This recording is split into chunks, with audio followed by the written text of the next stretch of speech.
সকল প্রশংসার মালিককে, সে আল্লাহর জন্য পড়ছি আলহামদুলিল্লাহ। সবাই পড়ি রব্বানা লাকাল হামদ হামদান কাসীরান তাইয়িবান মুবারাকান ফীহি ইয়া রাব্বি লাকাল হামদু কামা ইয়ানবাগি লিজালালি ওয়াজহিকা ওয়া আযীমি সুলতানিকা। লাকাল হামদু বিল ঈমান লাকাল হামদু বিল ইসলাম লাকাল হামদু বিল কোরআন। আমরা প্রশংসা করলাম কার? সব সময় প্রশংসা করতে হবে কার? কম কম না বেশি বেশি? প্রশংসা করলে খুশি হয় কে আর বেজার হয় কে? আমরা কার খুশি চাই? এজন্য আল্লাহ আমাদের শিখিয়ে দিয়েছেন যে তোমরা প্রতিদিন সালাতের শুরুতে পড়ো আলহামদুলিল্লাহি রাব্বিল আলামিন। সকল প্রশংসার মালিক কে? আল্লাহ বলেন সব প্রশংসার মালিক হচ্ছে আমি আল্লাহ, এমন আল্লাহ যিনি হচ্ছেন রব্বুল আলামিন। যত জগৎ আছে সব জগতের রব। আমাদের রবের নাম কি? আমাদের কবরের প্রথম প্রশ্ন কি? মার রব্বুক, তোমার রবের নাম কি? আমরা কি বলবো? চিল্লায় বলেন আমাদের রব কে? আল্লাহ আমার রব, এই রবি আমার সব, দমে দমে তনু মনে তারি অনুভব। আল্লাহ আমার রব, এই রবি আমার সব, তোমার দুনিয়াতে আমি যেদিকে তাকাই অথই নেয়ামতে ডুবে আছি সবাই। পাখ পাখালির গানে শুনি তসবিহ কলো রব, তসবিহ কলো রব। আল্লাহ আমার রব, এই রবি আমার সব। ঠিক কিনা? আমাদের রব কে? এজন্য আমরা যখন দোয়া করি ওই দোয়ার মধ্যে রবের নাম আছে না নাই? আমরা পড়ি রব্বানা যালামনা আনফুসানা ওয়া ইল্লাম তাগফির লানা ওয়া তারহামনা লানাকুনান্না মিনাল খাসিরিন। আবার যখন আমরা রুকু সিজদা করি আমরা পড়ি সুবহানা রাব্বিয়াল আ'লা। সব জায়গায় রবের নাম আছে না নাই? ওই রবের প্রশংসা করতে হবে, কম কম না বেশি বেশি? প্রশংসা করলে আল্লাহ খুশি হয়ে যায়। আল্লাহ বলেন লা ইন শাকারতুম লা আযীদান্নাকুম ওয়া লা ইন কাফারতুম ইন্না আযাবি লাশাদীদ। যদি আমার নেয়ামতের শুকরিয়া করো আমি আল্লাহ নেয়ামত আরো বাড়িয়ে দেব, আর যদি না শুকরি করো তাহলে জেনে রাখো ইন্না আযাবি লাশাদীদ, আমার শাস্তি বড় ভয়ঙ্কর। আল্লাহর শাস্তি হজম করার মতো ক্ষমতা আমাদের আছে? জোরে বলেন। আল্লাহর শাস্তি হজম করার মতো ক্ষমতা আমাদের নাই। ইন্না বাতশা রাব্বিকা লাশাদীদ, নিশ্চয়ই তোমার রবের পাকড়াও, পানিশমেন্ট, ধরা বড় কড়া। ঠিক কিনা? তিনি সব সময় ধরে না, ধরলে ছাড়ে না। ধরে ধরে ধরে না, ধরলে আল্লাহ আল্লাহ ছাড় দেয় কিন্তু ছেড়ে দেয় না। চিল্লায় বলেন ঠিক কিনা? এজন্য সে আল্লাহর প্রশংসা করতে হবে বেশি বেশি। আমরা আজীবনও যদি প্রশংসা করি আল্লাহর প্রশংসার হক আদায় করা যাবে? প্রশংসা করে শেষ করতে পারবো?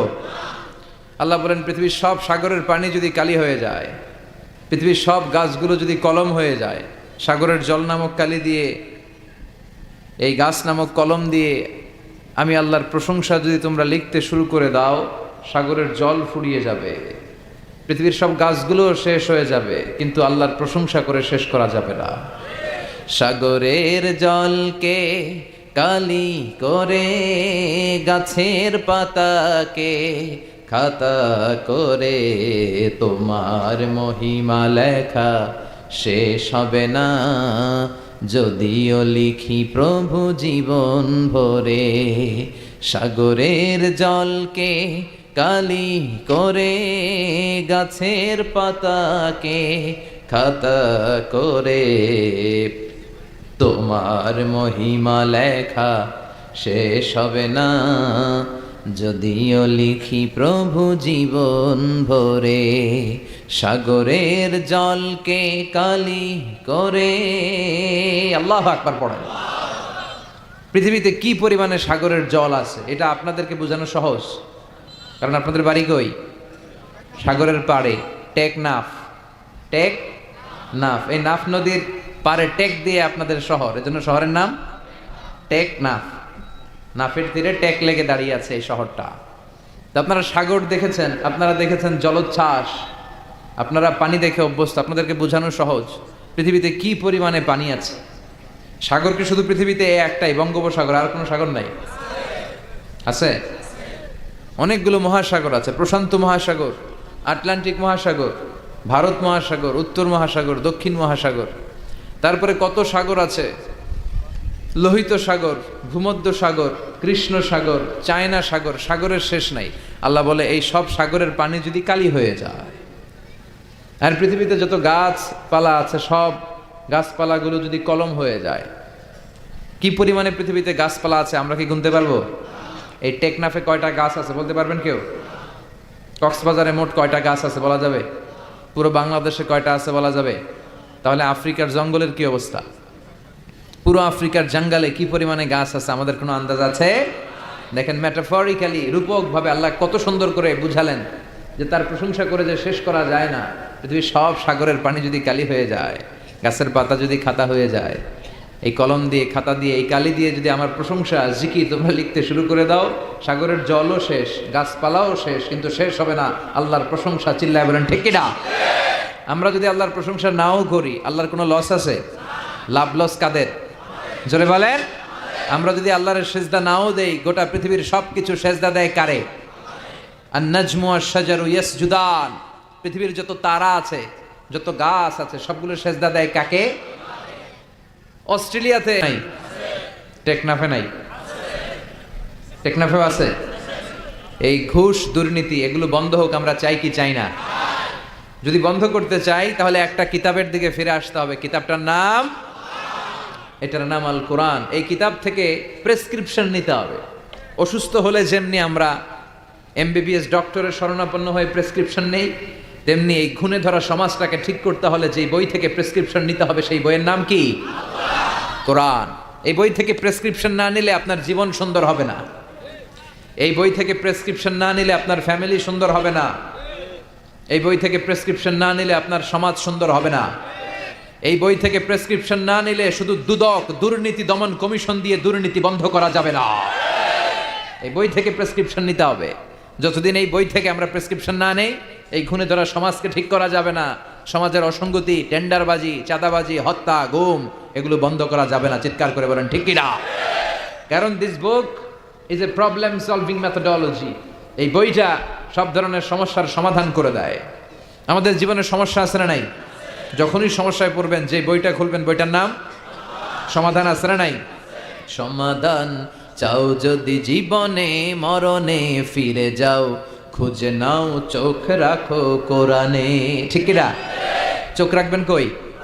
না টিভির পর্দায়, জি বাংলার পর্দায়, স্টার জলসা, কিরণমালা? চোখ রাখতে হবে কোথায়? সমাধান চাও যদি জীবনে, মরণে ফিরে যাও, খুঁজে নাও চোখ রাখো কোরআনে। ঠিক কিনা? তাহলে কোরআনের সাথে আমাদের অ্যাটাচমেন্ট বাড়াতে হবে, সম্পর্ক বাড়াতে হবে। এই কিতাব এমন কিতাব, এই কিতাবের একটা অক্ষর পড়লে 10টা নেকি আমলনামায় দেয় কে? এই কিতাবের এক একটা আয়াত আপনি পড়বেন, আপনার জান্নাতের বিল্ডিংকে এক এক তলা লম্বা করে দিবে কে? এই কিতাব এমন কিতাব, এই কিতাব পড়লে সওয়াব, ধরলে সওয়াব, এই কিতাবের জন্য মরলেও সওয়াব। কথা বলেন? এই জন্য এই কিতাবের সাথে সম্পর্ক বাড়াতে হবে। প্রতিদিন যেন কিছু না কিছু পড়ি এই কিতাব থেকে, কিছু না কিছু যেন তেলাওয়াত করি। বিশ্বনবী সাল্লাল্লাহু আলাইহি ওয়াসাল্লাম বলেন, ইকরাউ আল কুরআন ফাইন্নাহু ইয়াতি ইয়াউমাল কিয়ামাতি শাফিআন লি আসহাবি। তোমরা বেশি বেশি কোরআন তেলাওয়াত করো, কারণ এই কোরআনের তেলাওয়াত কিয়ামতের দিন তোমার জন্য সুপারিশকারী হয়ে কাজে লাগবে। কোরআন পড়বেন তো? বাচ্চাদেরকে পড়াবেন তো? ছোটবেলায় আমরা মক্তবে যেতাম, তারপর নুরানি মাদ্রাসা এগুলোতে যেতাম। আপনাদের এলাকায় মক্তব আছে তো? মক্তবে পাঠাবেন বাচ্চাগুলোরে, মক্তবে পাঠাবেন। সে কোরআন শিখবে, সে আল্লাহওয়ালা হবে। যে ছেলেগুলো কোরআন পড়ে, এই ছেলেগুলো বেয়াদব হয় না। এই ছেলেগুলো কোনোদিন টেন্ডারবাজ আর চাঁদাবাজ হবে না। এই ছেলেগুলো দেশপ্রেমিক হবে, আল্লাহওয়ালা হবে, দেশের দোষের কাজে লাগবে। ঠিক কিনা? আর যদি কোরআন না পড়ে, তাহলে দেশের 12টা বাজাবে, দুর্নীতি করে দেশটারে জাহান্নামের আড্ডাখানা বানাবে। সংসদে যে ইসলামকে গালি দিবে আর ইসলামের নাম দিবে মোল্লাতন্ত্র। চিল্লায় বলেন ঠিক কিনা? এজন্য কোরআনের সাথে সম্পর্ক বাড়ানোর দরকার। কোরআন আমাদেরকে শিক্ষিত হতে বলে, সভ্য হতে বলে, সিভিলাইজড হতে বলে। কোরআনের প্রথম কথা হচ্ছে পড়ো। কোরআনের প্রথম কথা কি? ইকরা বিসমি রাব্বিকাল্লাযী খালাক। Read in the name of your lord who has created, পড়ো তোমার প্রভুর নামে যিনি তোমায় তৈরি করেছেন। এজন্য কোরআন যারা পড়বে তারা হবে শিক্ষিত, ভদ্র, মার্জিত। এজন্য প্রতিদিন কোরআন তেলাওয়াত করতে রাজি আছেন? প্রতিদিন কিছু না কিছু হলেও কোরআনের বঙ্গানুবাদ পড়তে রাজি আছেন?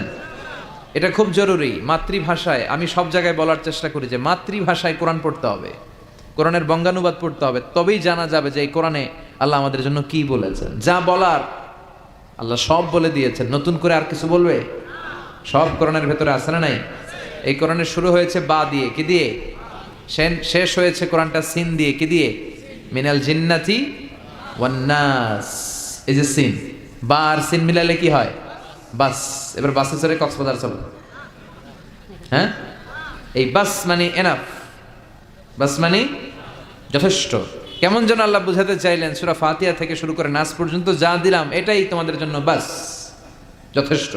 হেদায়েতের জন্য নতুন কিছু লাগবে না।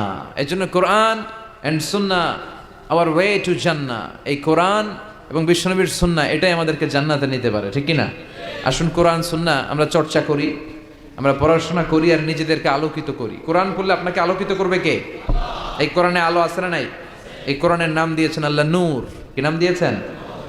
কিতাবুন আনজালনাহু ইলাইকা লিতুখরিজান NASA Minaj যুলুমাতি ইলান Noor. O Muhammad, my beloved messenger, I've revealed this holy and sacred book unto you in order to lead the mankind out of darkness into the light.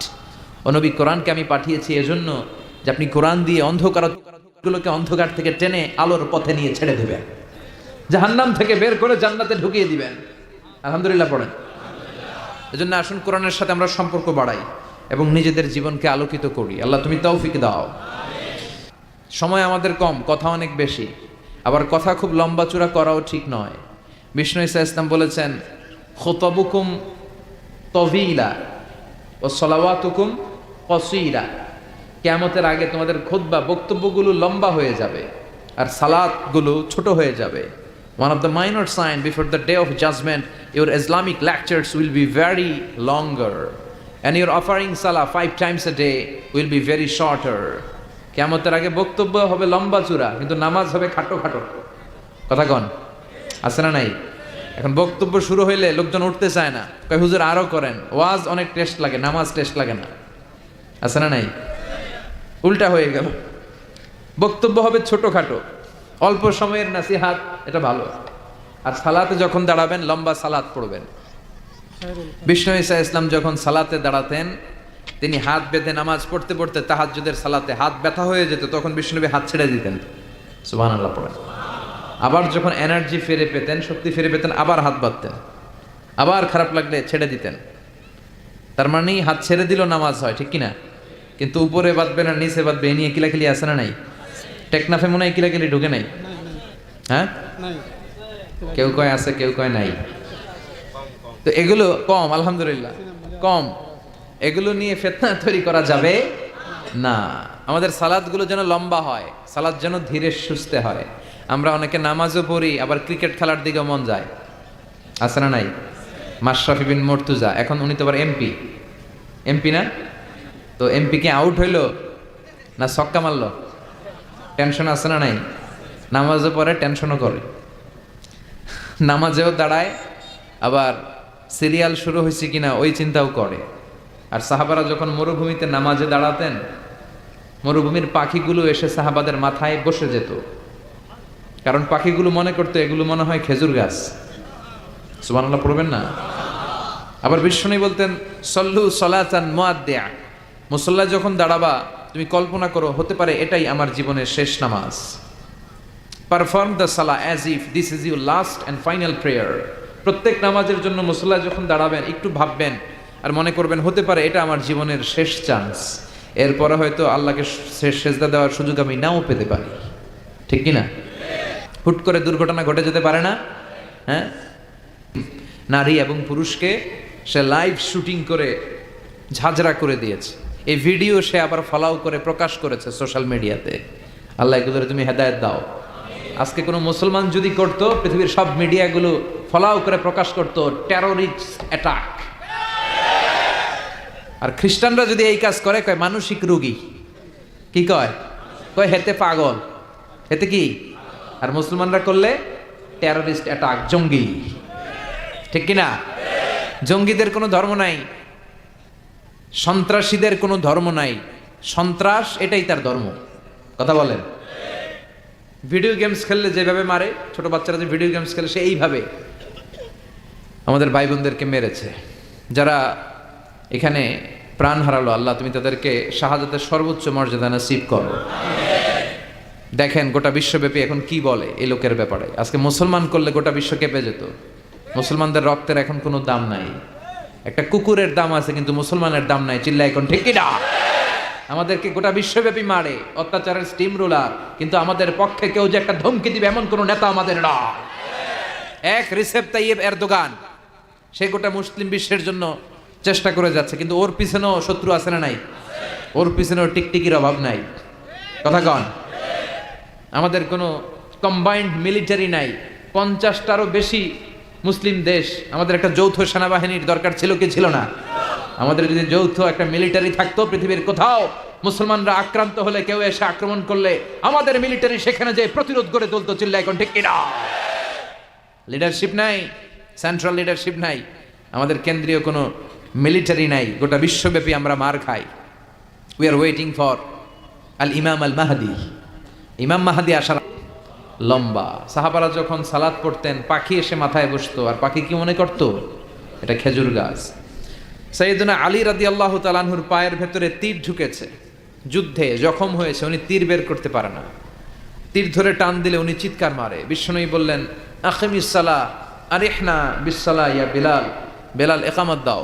আরেক সাহাবীকে বললেন, তুমি লুকিয়ে আমরা যখন নামাজ পড়বো, তুমি আমার মেয়ের জামাই আলীর পা থেকে টেনে তীর বের করবে। বিষ্ণুই যা বললেন সে তাই করলো। নামাজ চলা অবস্থায় সাইয়েদনা আলীর পায়ের কাছে যে টেনে তীর বের করেছে, ফিনকি দিয়ে রক্ত বেরিয়েছে, কিন্তু সাইয়েদনা আলী টের পায় না। উনিও নামাজ পড়ে, আমরাও নামাজ পড়ি। আমাদের নামাজের মধ্যে কোনো খুশু নাই, খুদু নাই। আল্লাহ বলেন, ক্বাদ আফলাহাল মুমিনুন আল্লাযীনা হুম ফী সালাতিহিম খাশিউন। Successful indeed are the believers who offer their 5 times সালাহ with full of solemnity and submission। সফল তারা, ঈমান এনেছে যারা। তবে ওই মুমিন যারা নামাজে যখন দাঁড়ায় তাদের অন্তরে ভয় থাকে কার? আমাদের নামাজে তাড়াহুড়ো আছে না নাই? অনেকে দেখবেন যে রুকু থেকে সোজা হয়ে দাঁড়ানো এটা ওয়াজিব, অনেকে রুকু থেকে কোন রকম মাথা তুলে সেজদায় দৌড় মারে। 2 সেজদার মাঝখানে ধীরস্থির ভাবে বসা ওয়াজিব, অনেকে একটা সেজদা দিয়ে কোন রকম মাথা তুলে আরেক সেজদায় দৌড় মারে। আছে না নাই? টেকনাফে বোধহয় এগুলো নাই, আছে? এগুলো করা যাবে। ধীরস্থির ভাবে বিশ্বনবী সালাত পড়তে বলেছেন। এমনকি একামত দিয়েছে, জামাত শুরু হয়েছে, ওই জামাত ধরার জন্য দৌড়িয়ে যে নামাজ পড়া যাবে। নো রাশিং ইন সালাত, নো হ্যাস্টিনেস ইন সালাত। সালাতে তাড়াহুড়ো নাই, সালাতে আছে ধীরস্থিরতা, রিল্যাক্স। সালাত মানে কি? রিল্যাক্স করবেন আপনি, আরামসে দাঁড়াবেন, আরামসে রুকু করবেন। বিষ্ণু বলেছেন, ইদা উকিমাতিস সালাহ, যখন নামাজের একামত হয়ে যায়, ফালা তাতুহা তাসাউন, তোমরা দৌড়ে দৌড়ে সালাতে যেও না। ওয়া আতুহা তামশুন, হেঁটে হেঁটে যাবা। একামত হয়েছে, দৌড় দিবা না, হেঁটে হেঁটে। ফামা আদরাকতুম ফাসাল্লু, যতটুকু যে পাবে ততটুকু পড়বে। ওমা ফাতাকুম ফাআতিমু, যেটা ছুটে যাবে পরে নিজে নিজে পড়বে। কবুল করে নেবে কে? আল্লাহ। আমাদের অনেকে আছে, নামাজ শুরু হয়েছে, উনি ওযু করতেছে, উনি টের পাচ্ছে কিছুক্ষণ পরে ইমাম সাহেব আল্লাহু আকবার বলে রুকুতে যাবে, আর রুকু ধরার জন্য অনেকে দেয় দৌড়। আছে না নাই?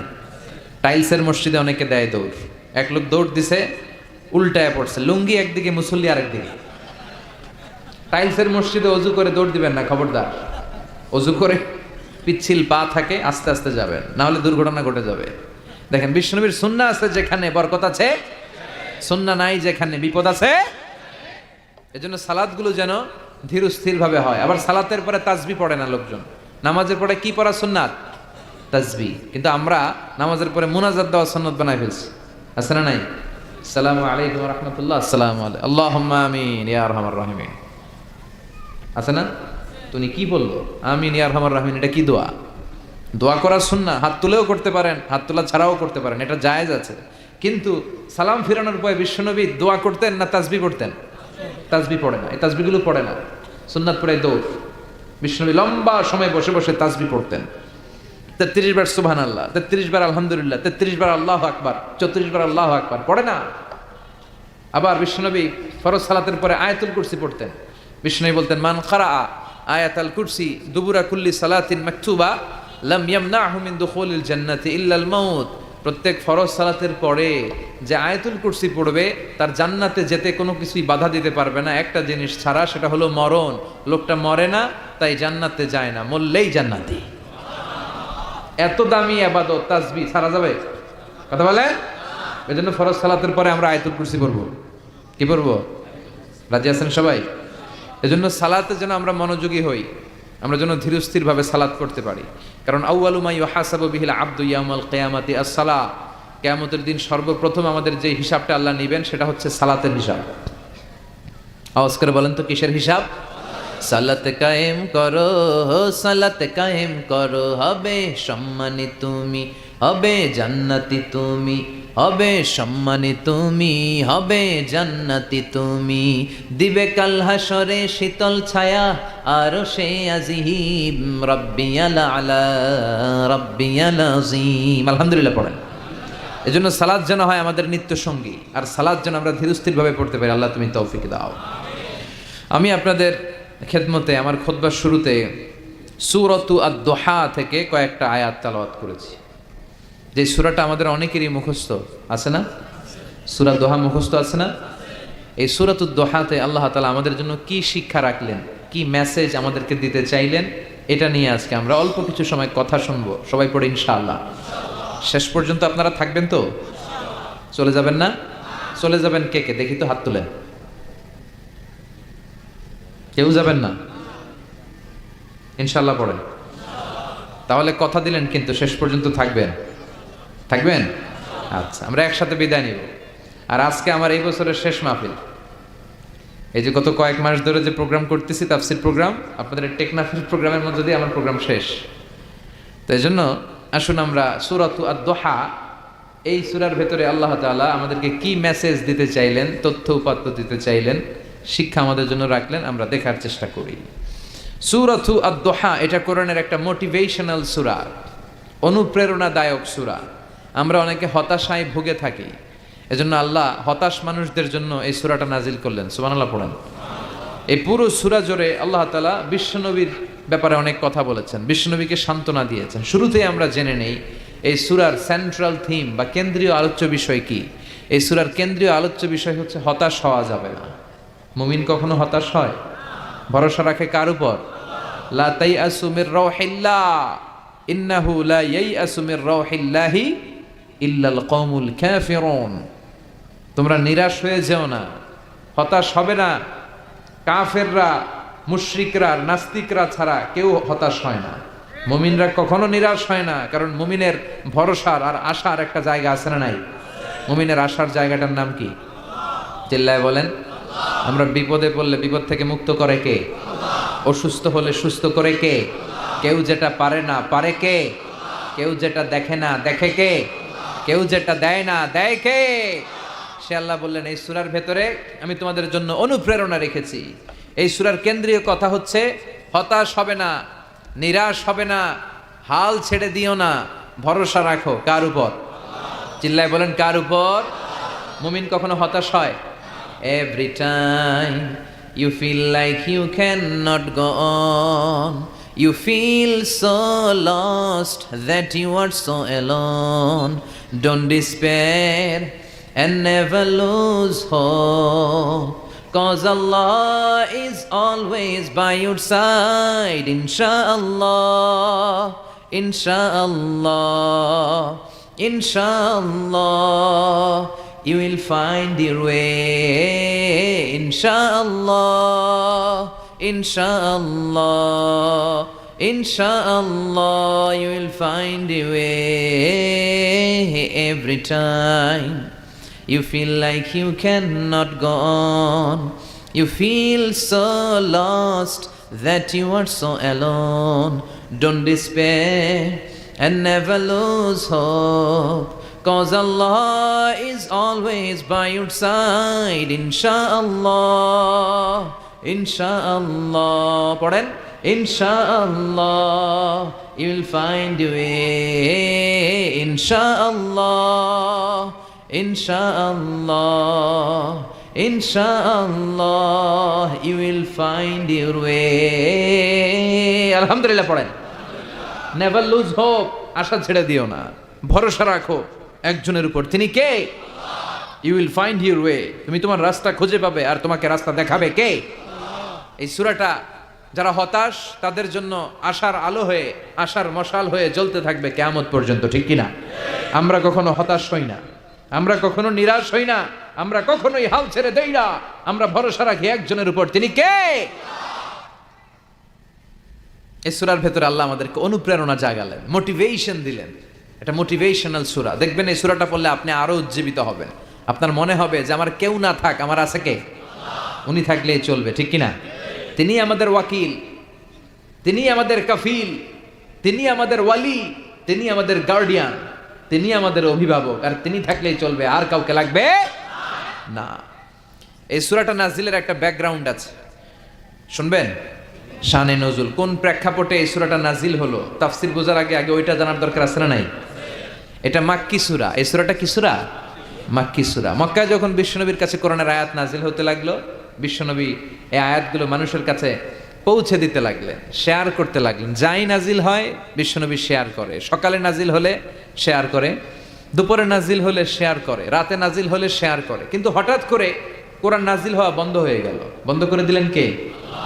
এখন কোনো আয়াত নাজিল হয় না, বিশ্বনবী শেয়ার করতেও পারে না, বিশ্বনবী চুপচাপ, কারণ বিশ্বনবী মন গড়া কিছু বলেন না। আল্লাহ বলেন, ইয়া আইয়ুহার রাসূল বাল্লিগ মা উনজিলা ইলাইক, যা নাজিল হয় আপনি পৌঁছে দেন। বিশ্বনবী পৌঁছে দিতেন, কিন্তু এখন আর নাজিল হয় না। বিশ্বনবী কোরআনের আয়াত নাজিল করা বন্ধ করে দিলেন, বিশ্বনবী বিপদে পড়ে গেলেন। বিশ্বনবী মনে মনে ভাবলেন, কি রে, আয়াত নাজিল হয় না কেন? কোনো বর্ণনায় এসেছে 1 মাস, কোনো বর্ণনায় এসেছে 3 মাস, কোনো বর্ণনায় এসেছে 6 মাস বিশ্বনবীর কাছে কোরআনের একটা আয়াত নাজিল হয় নাই। এই অবস্থা দেখে কাফির মুশরিকরা হাসাহাসি শুরু করে দিল। তারা বলতে লাগলো, মুহাম্মদ, তোমার আল্লাহ তোমারে ভুলে গেছে, তোমার আল্লাহ তোমারে ছেড়ে দিয়েছে, তা না হলে তোমার কাছে কোরআনের আয়াত আসে না কেন? এতদিন তো খুবই পটর পটর করেছো, আয়াত আসলে আম করে শোনাইতে, এখন পারো না কেন? বিশ্বনবীর কাছে কোরআনের আয়াত আসে না। বিশ্বনবীর চাচি আবু লাহাবের স্ত্রী উম্মে জামিল বলতে শুরু করলো, মুহাম্মদ, তোমার শয়তান তোমার কাছে আসে না, আসে না? তিনি শয়তান দ্বারা সাইয়েদনা জিব্রাইলকে বুঝিয়েছেন যে মুহাম্মদ, তোমার কাছে জিব্রাইল আর আসে না, আল্লাহ তোমারে ভুলে গেছে। নাউজুবিল্লাহ পড়ে। এই পরিস্থিতিতে বিশ্বনবী খুব হতাশ হয়ে গেলেন, বিমর্ষ হয়ে গেলেন, আর মনে মনে ভাবলেন, কি রে, আসলে কি আল্লাহ আমারে ভুলে গেল?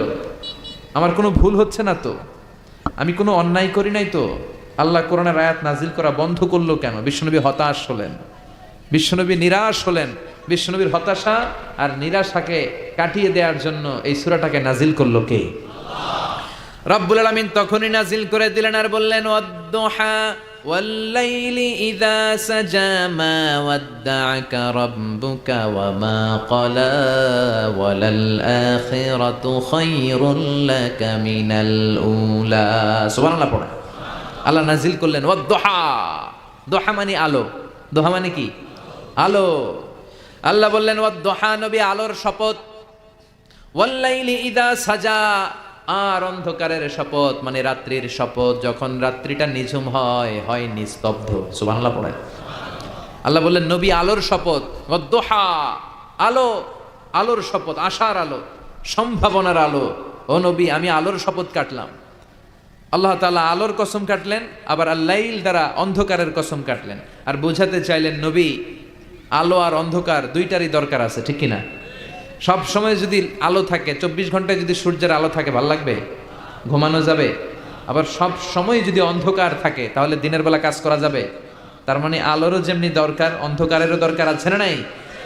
আলো দ্বারা রব্বুল আলামিন ওহীর আগমনকে বুঝালেন, অন্ধকার দ্বারা রব্বুল আলামিন ওহীর অনুপস্থিতিকে বুঝালেন। আর বুঝাতে চাইলেন নবী যেমনি সব সময় আলো থাকলে ভাল লাগে না, মাঝে মাঝে অন্ধকারের দরকার, তেমনি সব সময় ওহী নাজিল করলে আপনার পক্ষে এটা মেনে নেওয়া সহ্য হবে না, তাই মাঝে মাঝে ওহী বন্ধ রেখে আপনাকে একটু বিশ্রামও দেয়া দরকার। সুবহানাল্লাহ।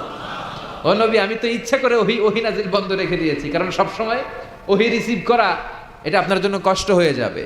সব সময় ওহী আসলে এই কোরআনকে রিসিভ করতে করতে আপনি দুর্বল হয়ে যাবেন, কারণ কোরআন তো সাধারণ কোনো কথা নয়। এটা কার কথা? এই কোরআনের বাণীগুলো কার? সূর্যের আলোর যেমনি তেজ আছে, কোরআনেরও তেজ আছে না নাই? সূর্যের ভেতরে যেমনি কিরণ আছে, কোরআনের ভেতরে কিরণ আছে না নাই? আল্লাহ বললেন, লাউ আনজালনা হাযাল কুরআনা আলা জাবালিন লারাআইতাহু খাশিআম মুতাসাদ্দিআম মিন খাশিয়াতিল্লাহ। ও নবী, কোরআনকে মানুষের উপর নাজিল না করে বিশাল বিশাল বড় বড় পাহাড়ের উপর যদি আমি নাজিল করতাম, আপনি দেখতেন কোরআনের ভায়ার ভরে পাহাড়, বড় বড় পাহাড়গুলো ভেঙে ভেঙে চূর্ণ বিচূর্ণ হয়ে খান খান হয়ে গিয়েছে গো নবী। সুবহানাল্লাহ পড়ে। এটা সাধারণ কিতাব নয়।